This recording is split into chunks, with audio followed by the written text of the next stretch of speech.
युग और मन्नत की कहानी एपिसोड 114। देर रात से मयंक कांदिवली पहुंचा क्योंकि उस दुकान वाले ने मयंक को कॉल करके बता दिया था कि थोड़ा देर से आए क्योंकि उसे उस दिन का रिकॉर्डिंग निकालने में टाइम लगेगा। वह अभी तक पेन ड्राइव रेडी नहीं किया था, जिसकी वजह से मयंक रात में गया जब दुकान वाले ने उसे कॉल करके बुलाया। अब धीरे धीरे सभी दुकानें बंद हो रही थी, तो वहीं इलेक्ट्रॉनिक दुकान वाला आदमी अपना दुकान बंद किया, पर वह मयंक के आने का इंतज़ार करने लगा। मयंक तेज़ी से कार चलाते हुए कांदिवली पहुंचा तो देखा वह दुकान वाले ने अपनी दुकान बंद करके दुकान के सामने खड़ा था, मानो वह मयंक के आने का ही इंतज़ार कर रहा हो। मयंक तुरंत कार में से बाहर निकला और तेज़ी से कार चलाते हुए उस दुकान वाले आदमी के सामने जाकर खड़ा हो बोला, सॉरी, आपको मेरी वजह से इतनी देर तक खड़ा रहना पड़ा। दुकान वाले आदमी ने बोला, अरे इसमें सॉरी बोलने वाली क्या बात है। कल को अगर कभी मुझे भी ऐसी ही ज़रूरत पड़ा तो मैं किसी के साथ अच्छा किया रहूँगा तो मेरा भी अच्छा ही होगा। दुकान वाले आदमी का इतना कहना कि मयंक मुस्कुरा दिया। वह आदमी अपनी जेब से पेन ड्राइव को निकाल मयंक की तरफ बढ़ाते हुए बोला, तो यह लीजिए आपकी अमानत। और हाँ, मैंने उस दिन का आज लगभग 4-5 घंटे का मैंने रिकॉर्डिंग चेक भी किया। मुझे तो कुछ दिखाई नहीं दिया, बाकी टाइम का आप देख लीजिए। मयंक उस आदमी के हाथ से पेन ड्राइव लेते हुए बोला, एक बार फिर से आपका दिल से धन्यवाद कहता हूँ। दुकान वाले ने अपना हाथ आगे बढ़ाया। मयंक भी उसे हाथ मिलाते हुए बाय बोलकर आगे अपने कार में बैठकर कार स्टार्ट किया और वहाँ से निकल गया। उसके चेहरे पर एक अलग ही सुकून दिखाई दे रहा। वह तेज़ी से कार चलाते हुए वह घर पहुँचा। मयंक घर आते ही कार पार्क किया और कार में से बाहर निकलते ही तेज़ी से वह घर के अंदर गया। उसकी मॉम कौशल्या जी मयंक के आने का इंतज़ार कर रही थी क्योंकि वह सुबह बिना खाए पिए चला गया था।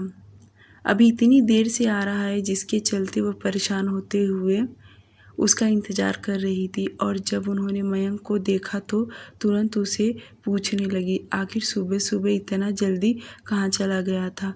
कॉल भी किया तो ठीक तरह से जवाब नहीं दिया। मयंक आज थोड़ा थोड़ा खुश नज़र आ रहा था। अच्छे से जवाब देते हुए बोला, मॉम आप खाना खा लीजिए, मैं थोड़ी देर के बाद खाऊंगा, मुझे थोड़ा अर्जेंट काम है। इतना बोल साइड से होते हुए तुरंत अपने कमरे में गया। कौशल्या जी उसे रोकती रह गई, पर मयंक रुका नहीं। कमरे में आते ही दरवाज़ा बंद कर दिया। ना उसने कपड़े चेंज किया और ना ही फ्रेश हुआ। उसने जल्दी से पेन ड्राइव निकाल लैपटॉप में लगा, स्टार्ट कर के देखने लगा। तभी उसे याद आया कि दुकान वाले ने कहा था कि उसने 4-5 घंटे का रिकॉर्डिंग चेक किया, पर उसे अग्रवाल फैमिली जाते हुए दिखाई नहीं दिया। ये सोचकर खुद से कहा, पर मैं एक एक मिनट का एक एक पल का रिकॉर्डिंग अच्छे से चेक करूँगा। आखिरकार वे लोग किस टाइम पर निकले और ताकि मुझे उन्हें ढूंढने में आसानी हो जाए। यही सोच मयंक रिकॉर्डिंग चेक करने लगा। उसके पास एक दिन का पूरा रिकॉर्डिंग था, जो कि टोटल 24 घंटे का रिकॉर्डिंग था और वह स्टार्टिंग से लेकर एंडिंग तक पूरा रिकॉर्डिंग चेक करना था। 24 घंटे का अगर पूरा रिकॉर्डिंग स्टार्टिंग से लेकर एंडिंग तक देखना होगा तो उसे बहुत वक्त जाएगा। मयंक जो एक बार रिकॉर्डिंग देखने बैठा तो वह खाना खाना ही भूल गया। बहुत ही गौर से रिकॉर्डिंग चेक कर रहा था और ऐसे ही चेक करते करते 5 घंटे बीत गए। 5 घंटे में लगभग उसने 5 घंटे का रिकॉर्डिंग चेक किया, पर उसे अग्रवाल फैमिली जाते हुए दिखाई नहीं दी। पर यह 5 घंटे में सुबह हो गया। अब उसकी आंखें एकदम भारी भारी महसूस होने लगा, तो उसने अपना लैपटॉप बंद करके वहीं बैठे बैठे सो गया। मयंक कल पूरा दिन और रात भूखा रहा और आज भी उसकी नींद पूरा नहीं हुआ। 5 घंटे रिकॉर्डिंग चेक करने के बाद उसे अब नींद आने लगा, वहीं बैठे बैठे ही सो गया। सुबह के 7 बजे बजाज मेंशन। मन्नत के मोबाइल का अलार्म कब से बज रहा था, पर मन्नत नींद में मोबाइल बंद करके सो गई। उसे रात से ही अपने शरीर में भारी भारीपन सा महसूस हो रहा। यूँ कहा जाए तो उसे अच्छा नहीं लग रहा था। 7:20 पर उसकी आंखें पूरी तरह खुल गई और जब वह अपने पास देखी तो सच में युग उसे नहीं दिखाई दिया। तो मन्नत धीरे से बेड पर से उठी और चारों तरफ अपनी नज़र घुमाई। सच में युग उसे दिखा नहीं। उसने बालकनी, वॉशरूम सभी जगह देख लिए। मन्नत वापस बेड के पास आकर रुकी और अपने हाथ में मोबाइल ले चेक की तो युग ने उसे रात में एक मिस कॉल आया था। मन्नत उसके मिस कॉल को इग्नोर करके तुरंत उसे कॉल लगाई, पर युग ने कॉल रिसीव नहीं किया क्योंकि उसका कॉल लगातार कुछ फ़ायदा नहीं। इस वक्त युग सोया था और मन्नत गुस्सा करते कॉल किए जा रही थी। मन्नत थक हार कर मोबाइल बेड पर फेंक दी और जल्दी से वॉशरूम में गई। जल्दी से फ्रेश होकर नीचे आई। मीरा जी इस वक्त किचन में थी। मन्नत उनके पास जाकर बोली, माँ, युग रात को नहीं आए? जो सुन मीरा जी बोली, युग का कॉल राहुल को आया था और 2-4 दिन लगेंगे उसे आने में। शेरा ने भी मुझे रात को कॉल किया था और सब कुछ बताया। मीरा जी का इतना कहना कि मन्नत के शरीर में आग लग गया और वह गुस्से से खड़ी थी। वहीं मीरा जी सब्जी काट रही थी। वह नज़र उठाकर मन्नत की तरफ देख बोली, क्यों युग ने तुम्हें नहीं बताया? क्या तुम दोनों की बात नहीं हुआ? मीरा जी का आवाज़ सुन मन्नत तुरंत होश में आते हुए बोली, माँ ऐसी बात नहीं है, हमारी बात रात को हो गई पर मुझे लगा युग मजाक कर रहा है। ये सुन मीरा जी मुस्कुराते हुए बोली, वह क्यों तुमसे मजाक करेगा, सही कह रहा था। अच्छा वह सब जाने दो, बताओ क्या खाओगी तुम? युग नहीं आएगा। यह सुन मन्नत का तो पूरा मूड खराब हो गया था और उसे खाने का कुछ भी मन नहीं कर रहा था। फिर भी मन्नत को मजबूरन कुछ ना कुछ बताना पड़ा।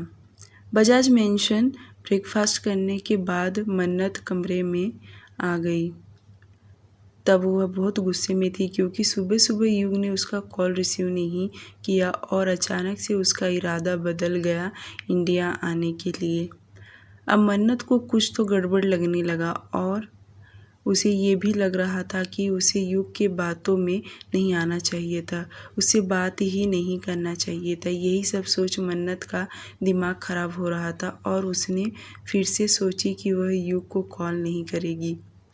मन्नत जितना चाहती थी कि वह युग के ऊपर गुस्सा ना करे, पर उसका गुस्सा और भी ज़्यादा बढ़ते जा रहा था।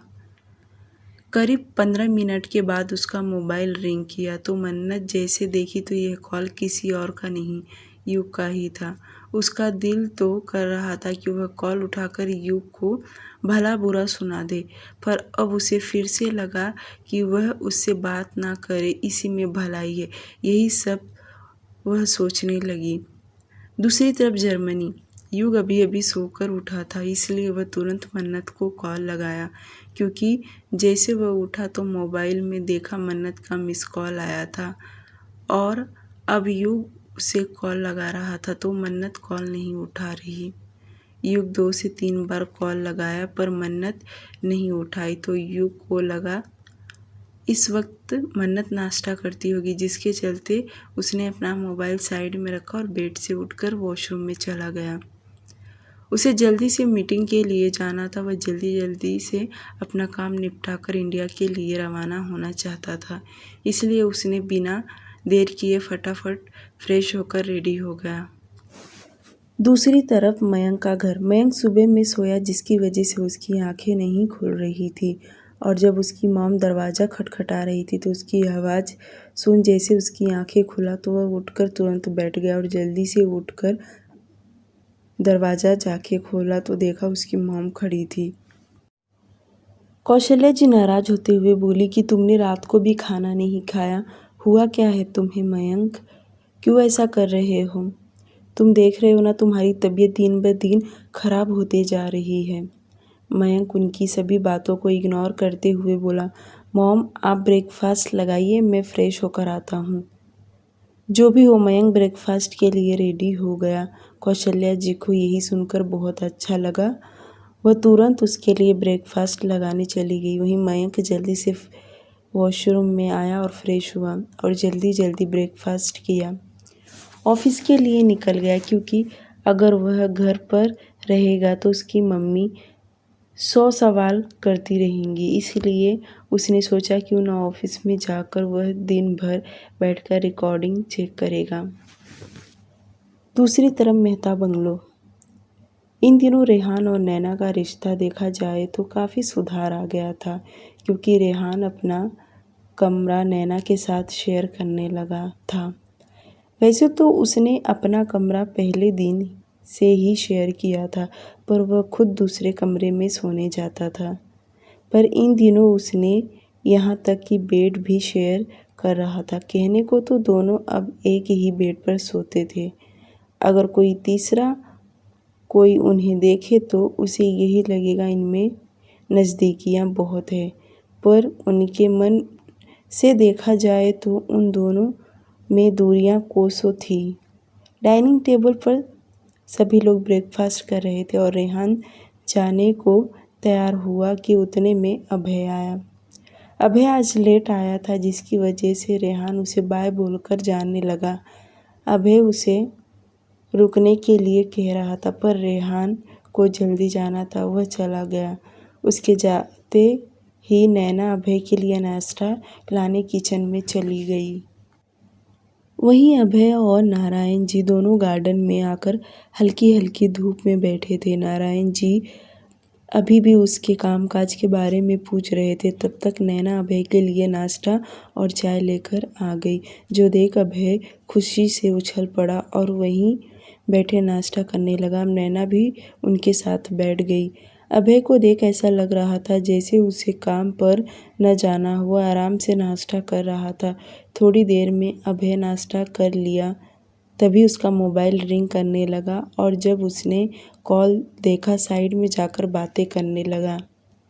नारायण जी नैना से बोले, उन्हें अंदर लेकर चले। नैना व्हील चेयर पीछे से पकड़ बटन प्रेस की और उन्हें अंदर लेकर जाने लगी, और जब उन्हें उनके कमरे में लेकर आई क्योंकि उन्हें अब आराम करना था। वहीं अभय का कॉल आने पर अभय बंगले के अंदर गया और नैना को बाय बोलकर चला गया, क्योंकि उसे उसके ऑफिस से कॉल आया था। उसका जाना बहुत जल्दी था, सो चला गया। अभय जाते वक्त बोलकर गया कि वह शाम को ऑफिस से डायरेक्ट यहीं आएगा, जो सुनकर नैना बोली कि वह उसके लिए रात का डिनर यहीं बना देगी, जो सुन अभय हाँ में सिर हिला दिया। शाम 6 बजे रेहान आज जल्दी घर आया, क्योंकि अभय ने उसे कॉल करके बता दिया कि वह उसके घर आ रहा है, और रेहान भी घर जल्दी आए, जो सुनकर रेहान आज जल्दी ऑफिस से पैकअप कर लिया। रेहान जैसे घर आया कि उसके पीछे अभय भी घर आ गया।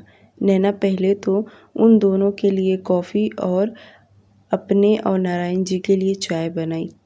चारों लिविंग एरिया में बैठकर चाय पी रहे थे। इस वक्त बंगले में माहौल बहुत अच्छा बना हुआ था। घर बहुत भरा भरा सा दिख रहा था। नारायण जी तो बहुत खुश थे। वह कुछ नई नई बातें बोलकर सभी को हंसा रहे थे, और सबसे ज़्यादा आवाज़ अभय का ही आ रहा था, और उसी के साथ नैना के हंसने का पूरे घर में चहल पहल का माहौल बना था। जैसे सबका चाय पीने का हो गया कि नैना सब कप ट्रे में रखकर जाने को मुड़ी कि नारायण जी उसे रोकते हुए बोले, नैना बहू कदम कर लेगा, तुम क्यों इतना परेशान होती हो। जो सुन नैना बोली, कोई बात नहीं पापा जी, कदम जी किचन में काम कर रहे हैं तो मैं ही रख देती हूँ। नारायण जी बोले, अभी रहने दो, बाद में लेकर जाना, पहले मेरी बात सुनो। आज मेरे दोनों बेटे जल्दी आ गए और ये माहौल रोज़ रोज़ नहीं आता, तो मुझे आज सभी को कुछ खुशखबरी देना है। नारायण जी का इतना कहना कि सभी लोग उन्हीं की तरफ देखने लगे। आखिर कौन सी खुशखबरी देने वाले हैं। नारायण जी नैना को अपने पास में बैठने के लिए बोले। नैना उनके पास जाकर बैठ गई। नारायण जी अपने कुर्ते में से चाबी का गुच्छा निकाल नैना की तरफ बढ़ाते हुए बोले, नैना बहू, आज से ये अमानत तुम्हारा है। चाबी का गुच्छा देखते ही नैना नारायण जी को देखने लगी। कभी वह उन्हें तो कभी चाबी के गुच्छे को देख रही थी। उसको इस तरह देखता देख नारायण जी आगे बोले, क्या हुआ बहू, ये तुम्हारी अमानत है, इसे आगे चल के तुम्हें ही संभालना है, तो तुम आज से ही संभालो। नारायण जी इस घर की जिम्मेदारी नैना को आज से दे रहे थे, जो देख अभय खुश हो गया। वहीं रेहान अपने डैड को देख रहा था तो कभी नैना को। आखिर नैना अब उसकी वाइफ जो है और उसे पूरा हक है इस घर को संभालने का। नैना मना करते हुए बोली, पापा जी, मैं ये नहीं ले सकती।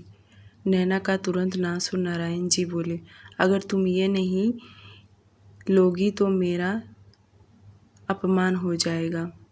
मुझे यही लगेगा कि तुम मुझे अपना पापा नहीं मानती। नैना तुरंत अपना हाथ नारायण जी के हाथ को पकड़ प्यार से बोली, पापा जी, चीज़ देने लेने से रिश्ता नहीं जुड़ता है, रिश्ते तो दिल से जुड़ते हैं और आपका मान सम्मान मेरे दिल में है, इन चीज़ों में नहीं। उसका इतना कहना कि रेहान अजीब तरीके से देखने लगा। मन ही मन खुद से कहा, इसके पास इतनी जवाब कहाँ से रहता है। और सच में नैना को पहले से ही किसी भी चीज़ में इतनी दिलचस्पी नहीं रही, ये बात रेहान बहुत अच्छे से जानता था। वहीं नारायण जी बोले, तो तुम ये चाहती हो ये अपाहिज तुम्हारा बाप सारी जिम्मेदारी लेकर थक कर मर जाए, पर तुम दोनों जिम्मेदारी नहीं लोगे। नारायण जी का इतना कहना कि नैना तुरंत उन्हें डांट लगाते हुए बोली, पापा जी, आप ये कैसी बातें करते हैं, आपको मेरी उम्र लग जाए। नैना उन्हें और भी डांट लगाती रही कि अभय बीच में बोल पड़ा, भाभी, अंकल सही कह रहे हैं, अब आपको इस घर की जिम्मेदारी लेनी चाहिए। बहुत हो गया, जैसे आपने मेरे भाई की जिम्मेदारी लिया है वैसे इस घर की जिम्मेदारी लीजिए। नारायण जी, अभय, सभी लोग नैना को फोर्स करे तो नैना नज़र उठाकर रेहान की तरफ देखी, जैसे कि वह क्या कहना चाहता है। नैना को अपनी तरफ देखता देख रेहान बोला, डैड सही कह रहे हैं, तुम्हें अब इन सब की जिम्मेदारी ले लेना चाहिए ताकि डैड को थोड़ा आराम मिले। अब क्या ही था, नैना ने नारायण जी के हाथ से वह चाबी का गुच्छा ले ली और थोड़ी देर तक सभी लोग वहीं बैठे बातें करते रहे। नारायण जी नैना को बहुत कुछ समझा रहे थे। रात 8 बजे मेहता बंगलो। नारायण जी ने नैना को चाबी का गुच्छा दे दिया था। आज मेहता बंगलो में खुशी का माहौल बना था। नैना इस वक्त सर्वेंट कदम के साथ मिलकर सभी के लिए डिनर बना रही थी। नारायण जी लिविंग एरिया में बैठे थे तो वहीं रेहान और अभय टेरेस पर जाकर बातें कर रहे थे। अभय अपना दुखड़ा रेहान को बता रहा था कि उसे भी अब कोई अच्छी लड़की देखकर शादी करना है, पर उसे समझ में नहीं आ रहा कि उसे अच्छी लड़की कहाँ और कैसे मिलेगी। वह खुद की शादी को लेकर बहुत ज़्यादा परेशान दिखाई दे रहा था, जो देखकर रेहान उस पर गुस्सा करते हुए बोला, लोग अपने काम और बिजनेस को लेकर इतना परेशान होते हैं, तू अपनी शादी को लेकर इतना परेशान हो रहा है। तूने अभी तक कोई लड़की भी नहीं देखा, बिना देखे तू इतना परेशान है, जब देखेगा तो कितना परेशान हो जाएगा। रेहान की बातें सुन अभय बोला, तो वही तो मैं बोल रहा हूँ, तू मेरा भाई है तो तू और नैना भाभी मिलकर कहीं मेरे लिए लड़की ढूंढो ना। भाभी को बोलना उनके जैसी संस्कार वाली लड़की देखे ताकि मैं भी सेटल हो जाऊँ, फिर तेरे घर डिनर के टाइम नहीं आया करूँगा। वे दोनों टेरेस पर बातें कर ही रहे थे कि उतने में सर्वेंट कदम उन्हें खाना खाने के लिए बुलाने आया, जो देख रेहान अभय से बोला, चल खाना खाते हैं, तुझे आजकल बीच बीच में शादी का झटका लग रहा है। सर्वेंट कदम इतना बोलकर वहाँ से चला गया। उसके जाते ही अभय रेहान से बोला, तू तो बिल्कुल भी सीरियस नहीं है, क्योंकि तेरा घर बस गया है तो तू थोड़ी ना चाहेगा मेरा घर बसे। इतना सुन रेहान उसका हाथ पकड़ आगे ले जाते हुए बोला, अगर तुझे अच्छी लड़की चाहिए तो तुझे थोड़ा इंतज़ार करना पड़ेगा। इतना उतावलापन मत हो, नहीं तो मुंह के बल गिरेगा। फिर ये मत कहना मेरे गले में बड़ा घंटा क्यों बांध दिया। दोनों नीचे आ गए। नैना ने डाइनिंग टेबल पर खाना लगा दी और सभी लोग खाने के लिए बैठ गए। 5 मिनट के बाद सभी ने खाना खाना स्टार्ट कर दिया। अभय पहले से ही मजाक किया था और मजाक करते हुए बोला, भाभी मुझे आपसे पार्टी चाहिए। अब पार्टी आप दो या रेहान दे, पर मुझे पार्टी तो चाहिए। क्यों अंकल, सही कह रहा हूँ ना। नारायण जी को समझ नहीं आया कि अभय किस बात के लिए पार्टी मांग रहा है। वहीं रेहान और नैना कंफ्यूज होकर उसे देख रहे थे और नारायण जी पूछे, कैसा पार्टी चाहिए तुम्हें। नारायण जी को इस तरह पूछता देख अभय बोला, क्या अंकल आप भी, अभी अभी तो आपने अनाउंसमेंट किया कि आपने अपनी बहू को इस बंगले की अध्यक्ष बना दिया है। नैना रेहान मेहता अध्यक्ष बन गई हैं, तो मुझे अपनी भाभी से पार्टी लेना तो बनता है। अगर भाभी ने पार्टी नहीं दिया तो रेहान को देना पड़ेगा। अब जाकर सभी को समझ में आया कि अभय किस बात के लिए पार्टी मांग रहा है। नारायण जी तो मुस्कुराने लगे। रेहान चुपचाप खाना खा रहा था। नैना कुछ नहीं बोल रही। जो देख अभय रेहान को फोर्स करते हुए बोला, अब तू क्यों चुप है, क्या तेरा इरादा नहीं पार्टी देने का। रेहान कुछ भी नहीं बोल रहा था। जो देख अब अभय नारायण जी से बोला, अंकल देखो दोनों किस तरह कंजूसी दिखा रहे हैं। ये सुन नारायण जी बोले, क्यों नहीं, तुम्हारा हक बनता है अपने भाई और भाभी से नेक लेने का। अब नारायण जी भी अभय का साथ दे रहे थे। जो देख रेहान बोल पड़ा, पार्टी चाहिए ना तुझे, तो नैना ही तुझे पार्टी देगी। तेरे नज़रिए से नैना इस घर की अध्यक्ष बनी है। रेहान इतना बोल अपना कंधा उचका दिया। उसका ऐसा जवाब सुन अभय, नैना और नारायण जी सभी उसे देखने लगे। नैना तो रेहान को घूर कर देख रही थी, मानो उसने आग में घी डाल रहा हो। अब क्या ही था, अभय को मौका मिल गया नैना से पार्टी लेने का। अभय मजाकिया अंदाज में नैना से बोला, तो भाभी बताओ आप कब मुझे पार्टी देने वाली हो। अब आपके पति देव ने भी परमिशन दे दिया है और आपके ससुर जी ने भी परमिशन दे दिया है। अब आप ईमानदारी से मुझे पार्टी दे दीजिए। मेरा हक बनता है आप दोनों से पार्टी लेने का। पहले आपसे पार्टी लूँगा, उसके बाद बाकी सभी से। अभय के मुंह से बार बार पार्टी का नाम सुनकर नैना बोली, तो आज मैंने अपने हाथ से खाना बनाकर आपको खिला रही हूँ, तो आप यही पार्टी समझिए। नैना का जवाब सुन नारायण जी मुस्कुराने लगे। वहीं रेहान को भी हंसी आ रहा था, पर वह हंसा नहीं। अगर वह हंसता तो अभय बहुत चिढ़ जाता, जिसके चलते वह चुप ही रहा। अभय तो अपनी आंखें छोटी कर दिया, मानो वह अब क्या ही कहे। अभय एक नज़र रेहान और नारायण जी की तरफ देखा, फिर बोला, देखा अंकल आपकी बहू तो बहुत कंजूस निकली। आज ही घर की चाबी मिला और आज से ही बचाना चालू कर दिया। अभय का इतना कहना कि नारायण जी हंसते हुए बोले, तो बहू किसकी है। नारायण मेहता की, समझदार और सुशील। अब अभय रेहान की तरफ देखने लगा और रेहान ने जब देखा कि अभय उसे घूर कर देख रहा है तो रेहान पहले ही अपना कंधा उचका दिया, जिसका इशारा था इसमें मुझे कुछ मत कहना। अब अभय शांत हो गया, क्योंकि अब बेचारा क्या ही कहे। वहीं अभय को इतना चुप देखकर नारायण जी बोले, तो अब नैना बहू से मुझे भी पार्टी लेना चाहिए, है ना बहू। नारायण जी भी नैना से पार्टी मांग रहे हैं। जो देख नैना तुरंत बोली, पापा जी अब आप भी चालू हो गए। नारायण जी हमेशा से नैना का ही साइड लेते हैं, ये बात सभी को पता था। नारायण जी आगे बोले, अभय सही तो कह रहा है, तुम्हें आज से इस घर की जिम्मेदारी संभालनी है, तो तुम्हें हम सबका मुंह तो मीठा करवाना ही चाहिए। नारायण जी अभी भी नैना का ही साइड ले रहे थे। जो देख उनके बाजू में दो समझदार बैठे थे, रेहान और अभय। वे दोनों अच्छे से समझ गए कि उनके डैड और अंकल नैना का ही साइड ले रहे हैं। नैना तुरंत मुस्कुराते हुए उठी और किचन में चली गई। उसने गाजर का हलवा बनाकर लाई और सभी को सर्व की खाने के लिए। आज का दिन बहुत ही अच्छा गुजरा। दूसरी तरफ बजाज मेंशन, रात 10 बजे। मन्नत आज पूरा दिन युग से बात नहीं की। यहाँ तक कि युग का सुबह में कॉल भी आया था, पर मन्नत उसका कॉल नहीं रिसीव की और ना ही उसे दिन में एक बार भी कॉल लगाई। यहाँ तक कि युग ने भी उसे दोबारा दिन में एक बार भी कॉल नहीं किया। युग बहुत ही बिजी हो गया था। वह जल्दी से काम निपटाकर इंडिया आना चाहता था। डिनर करने के बाद मन्नत अपने कमरे में आ गई थी। नींद बेचारी को नहीं आ रहा था, पर उसने एक बार भी युग को कॉल नहीं लगाई। अब उसने डिसाइड भी कर ली कि युग को कॉल नहीं करेगी। जब युग इंडिया आएगा तभी उनकी बातें होगी।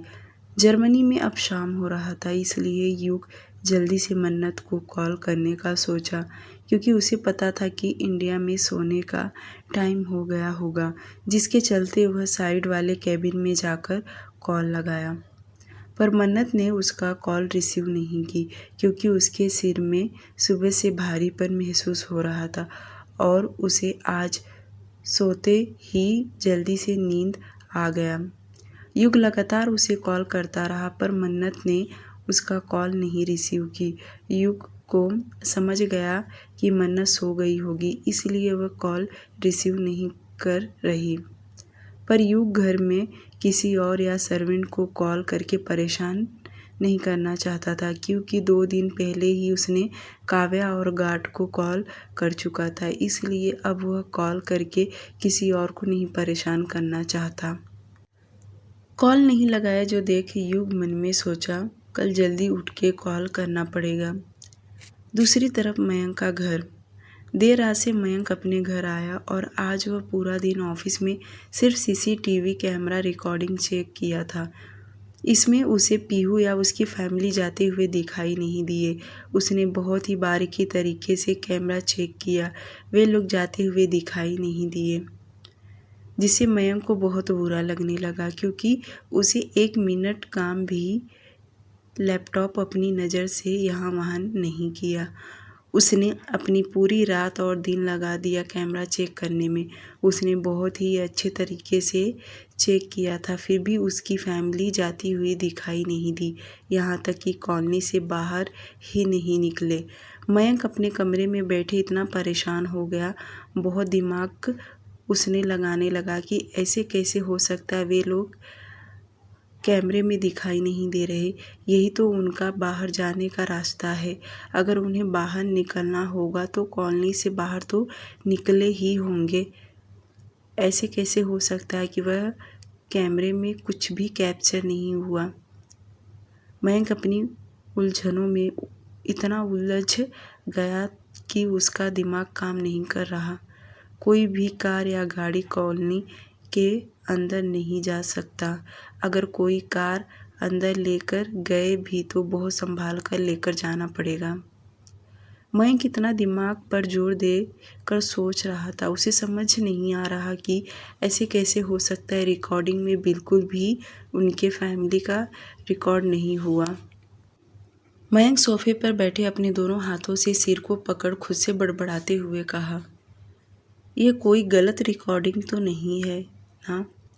जिस दिन मैं पीहू के घर जाकर यह सब तमाशा किया, उसके दूसरे दिन में लोग घर पर तो थे और तीसरे दिन का रिकॉर्डिंग है। इसका मतलब मुझे तीनों दिन का रिकॉर्डिंग चेक करना होगा। पर ये लोग दूसरे दिन तो थे, तीसरे दिन से ही गायब है।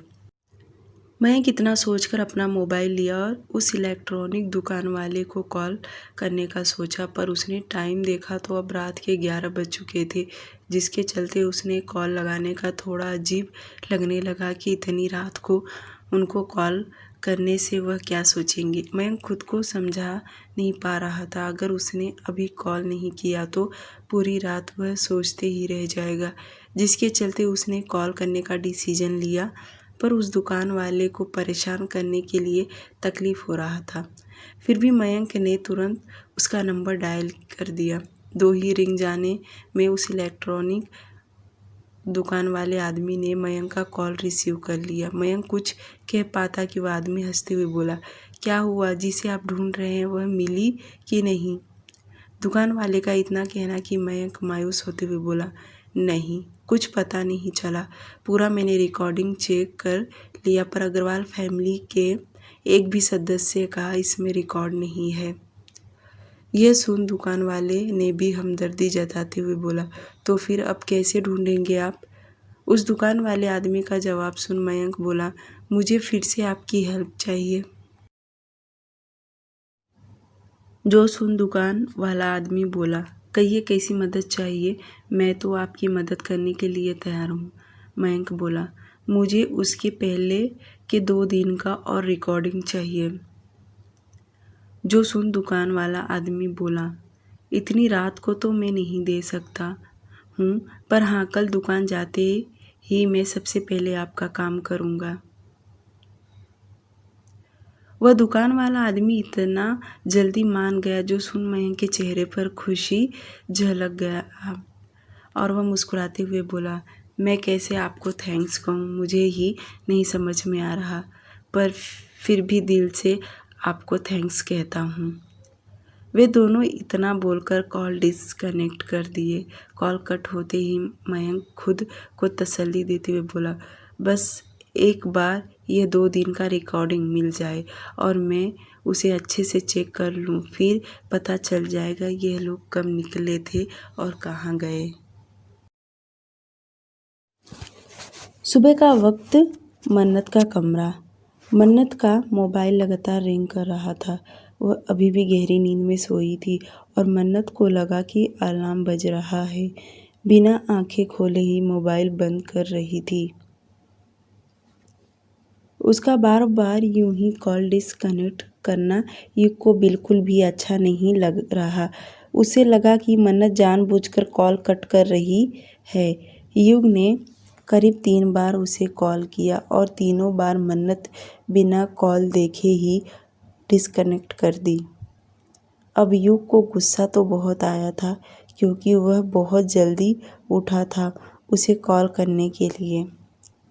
अब हार मानकर युग काव्या को कॉल किया क्योंकि अगर युग वापस सो गया तो वह जल्दी उठेगा नहीं, क्योंकि इस वक्त युग गहरी आधी रात में उठकर मन्नत को कॉल लगाया था और यहाँ मन्नत मस्त मज़े से सोई हुई थी, यहाँ तक कि उसका कॉल बिना देखे डिस्कनेक्ट कर रही है।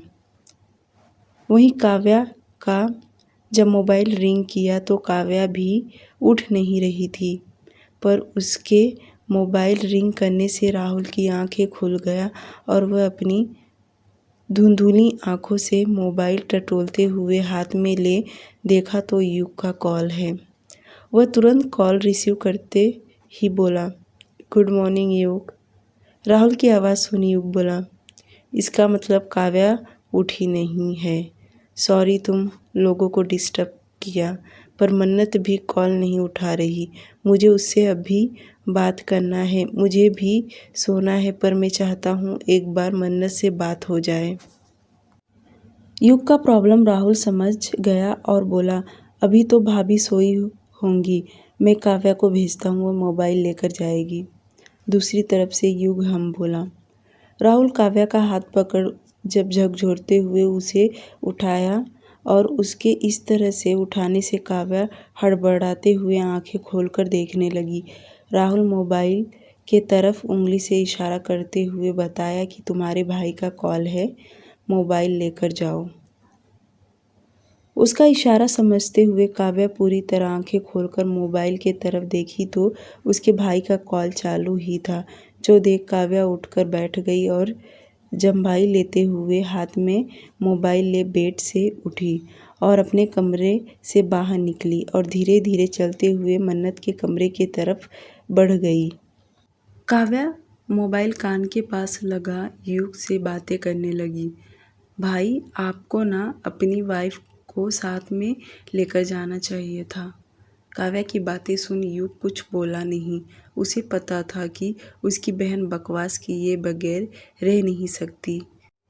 वहीं काव्या दरवाजे के पास पहुंची और अपने हाथ से दरवाजे पर जोर से बजाते हुए बोली, भाभी भाभी, मन्नत भाभी, जल्दी उठ जाइए, युग भाई का कॉल है। काव्या जोर से चिल्ला रही थी। उसकी आवाज़ युग भी सुन रहा था, पर मन्नत अभी तक दरवाज़ा नहीं खोली। डियर लिसनर, प्लीज़ स्टोरी को लाइक, चैनल को सब्सक्राइब कर दीजिए।